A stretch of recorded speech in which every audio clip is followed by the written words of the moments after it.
It's a good day on WTOL 11, and we're talking about stretching. We know it's really important to stretch before a workout, but it's even more important to stretch after a workout. We're joined by Taylor this morning from Pillar Fitness in Rossford. Good morning to you, Taylor. Good morning. How are you? I'm doing well. Awesome. So let's talk about stretching. Yes. After your workout. Why is that so vital? It's so important that we let the heart rate come down. Okay, a lot of times when we finish a workout, we're exhausted, we're breathing hard.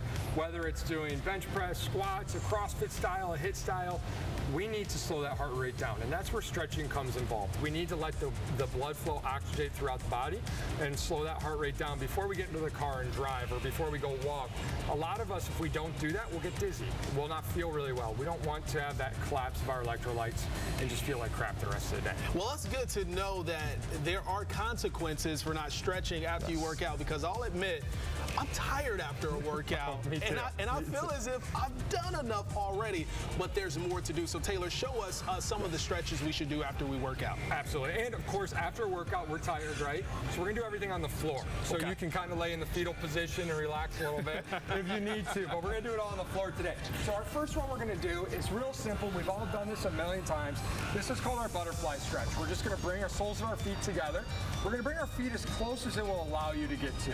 Then from there, we're just gonna push down on my elbows onto my knees, and you're gonna get a good pull inside your hamstrings, inside your hips a little bit too as well. And it's a really good way, as we're up looking around, we're able to slow our heart rate down. The most important thing is slowing down our heart rate when it comes to post-workout. Okay, awesome. So after this butterfly stretch, and before we move on to the next, how long should we do this one? I typically say I do 2 rounds of this, and we go about 45 seconds.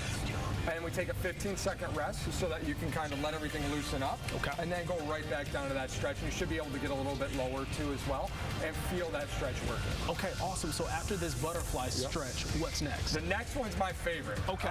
It's called scorpion stretch. So we're actually going to lay on the ground face down. Oh, wow. So we're going to get really close and comfortable with the floor here. It's awesome. And all we're going to do is rotate my back foot across my body, and we're just going to hold in this position here. You're going to feel it on your right side too as well. And on our left side, you're going to feel in that shoulder and also our lower back. Am I doing this right, Taylor? Help me out here, Yeah, please. let me help you out a little bit more. We're going to bring this foot, I'm going to keep that down, bring that foot over just like that there. Wow. So the more that we can keep his chest flat, the better.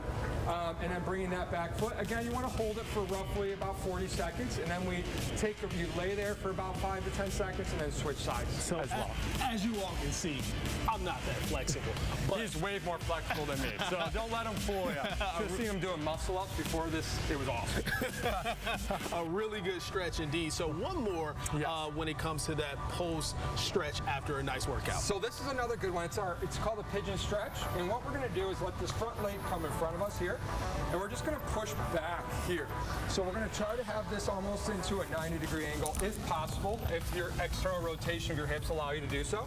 And you're going to keep that chest up and just kind of relax, take some deep breaths. This is a good stretch. Focus on breathing. You're going to feel it on your hip flexor, and it just kind of feels good too.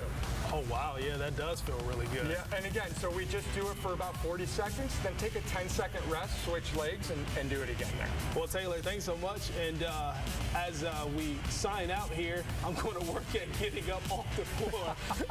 But you make sure you stay motivated and be sure to have a good day.